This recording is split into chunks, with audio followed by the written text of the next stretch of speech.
Labas, labas, tai kai žiūrėjome taro kortas, norėjote angelų žinučių, tai dabar žiūrėsime angelų žinutės ir rašykite, kokias žiūrėsime sekančias kortas, vėl taro kortas ar norėsite dar angelų žinučių. Tai pažiūrėkime, ką artimiausiu metu mums nori perduoti angelai. Na, o dėl asmeninių sesijų tiek taro, tiek angelų žinučių, tiek asmeninių konsultacijų, rašykite man asmeninę žinutę arba užsukite į Mėnulio magija 777 elektroninę parduotuvę ir galite išsirinkti jūs dominančią paslaugą. Ir dar vienas kortų kaladės, pasižiūrėsime, ką nori pasakyti jūsų. Labai daug kortų netrauksiu kaip anksčiau, nes pritraukdavau beveik 10 ir net netilpdavau tas 10 minučių, turėdavau kalbėti be galo greitai. Aha, na ir dar kelios kortos. Na tai pradedame ir žiūrime, kad turime mūsų pati pradžia yra tokia galinga ir stipri, wow. Tai yra archangelas Rafaelis, kuris atsakingas už jūsų sveikatą. Tai jisai sako, kad jisai jums siunčia gydančią energiją tiek į jūsų mintis, tiek į jūsų sielą, tiek į jūsų protą, tiek į jūsų kūną. Tai yra labai galingas ir labai stiprus archangelas, ar ne? Tai yra aukščiausiųjų angelų grupė. Keliaujam toliau, komandinė dvasia, žodžiu, jeigu gausi kvietimą jungtis į komandą, galbūt į kažkokį darbą, galbūt pati nori sukurti komandą arba kažkur jungtis prie bendruomenės ar kokių naujų idėjų, projektų, darbų, kur ne vienas dirbi pats su vienas, o galbūt išeiti, ar ne, į darbą arba galbūt kažkokį hobį, tai turi tokį palaiminimą ir patvirtinimą.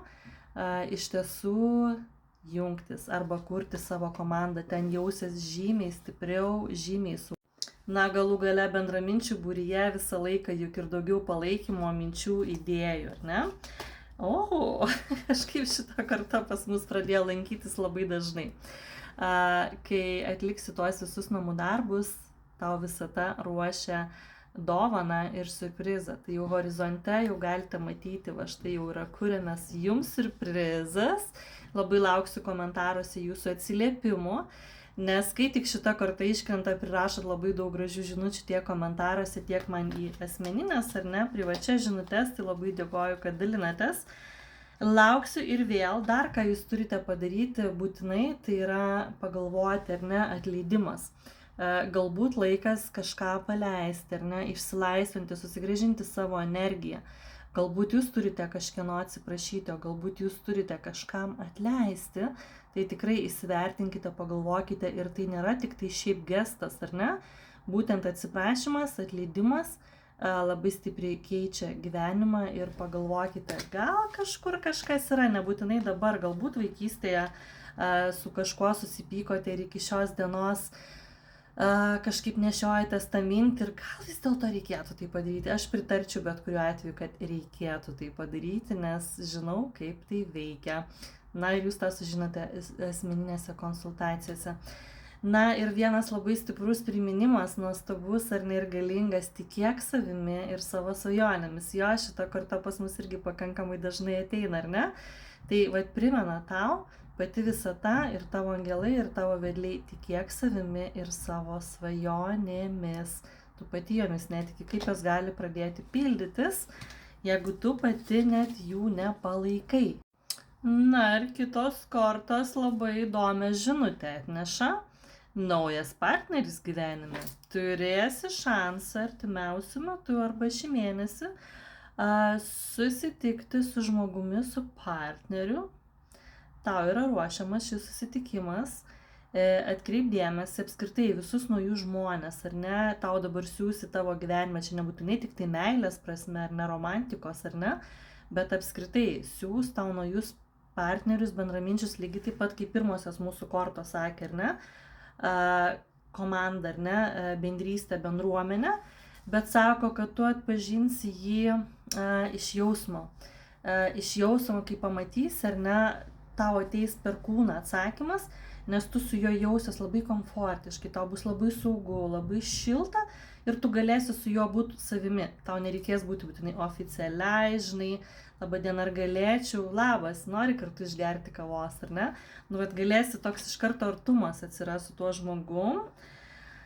Vau, kaip mes gražiai užbaigsime šias angelų žinutes. Nežinau, šį kartą padarysiu šiek tiek trumpesnes, nei iki 10 minučių, nes nežinau, ar žiūrite iki galo, kai padarau 10 minučių su daugiau kortų, ar tikrai žiūrite, ar yra lengviau vis dėlto pasižiūrėti 5 minutės, nors norėjau kokias 3-4 tilpti. Gerai, tai paskutinė žinutė. Nėra ko pergyventi, nėra dėl ko rūpintis. Šiaip jeigu turi kažkokių problemų, užstrigimų, traumų, baimių, tiesiog ateik pas mane į asmeninę konsultaciją ir mes jas išspręsime. Nereikia su jom gyventi, kentėti, būti. Kam? Kodėl? Juk mes atėjome mylėti ir būti mylimai, spręsti tas pamokas, suprasti pamokas, bet negyventi su jomis 10, 20 ar net 40 metų. Ir primena tau angelai, nėra ko pergyventi. Tu esi saugus.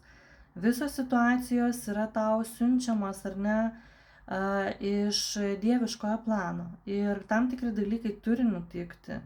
Ir tu turi juos priimti. Na ir tavo komanda praneša, kad tikrai pasirūpins, kad visi šitie rūpesčiai kuo greičiau pasibaigtų ir tu jaustumėsi išlaisvėjusi. Tiesiog nėra dėl ko pergyventi, paprašyk pagalbos savo angelų, ar ne, pasižiūrėk į viską kitų kampų, išmok savo pamokas, ar ne, pas visus skirtingos tas situacijas, pas vienus lengvesnės, pas kitus stipresnės, bet visada yra tam žinutė ir visada yra atsakymai. Jeigu nerandi, tai ateik pas mane į asmeninės sesijas, tiek taro, tiek asmeninės sesijas, kur mes sprendžiame jūsų didžiausias baimės, dirbame su emocijomis, ir su jūsų gyvenimo problemomis ir iššūkiais. Tai laukiu atsiliepimo, ar patiko šitas kortų skaitimas, kuri vieta surezonavo ir ar darome pilnas 10 minučių, kaip ir anksčiau, ar žiūrime truputėlį mažiau kortų. Ir tada sekantis video, koks mūsų bus, ar taro skaitimas, ar angelų žinutės. Tai laukiu jūsų komentarų, pasidalinimų šio video. Taip jausiu palaikymą ir kad reikia jums šitos informacijos ir iki susitikimo. Žodžiu, tavęs laukia nuostabus dalykai, tik būk įdomus ir pastebėk.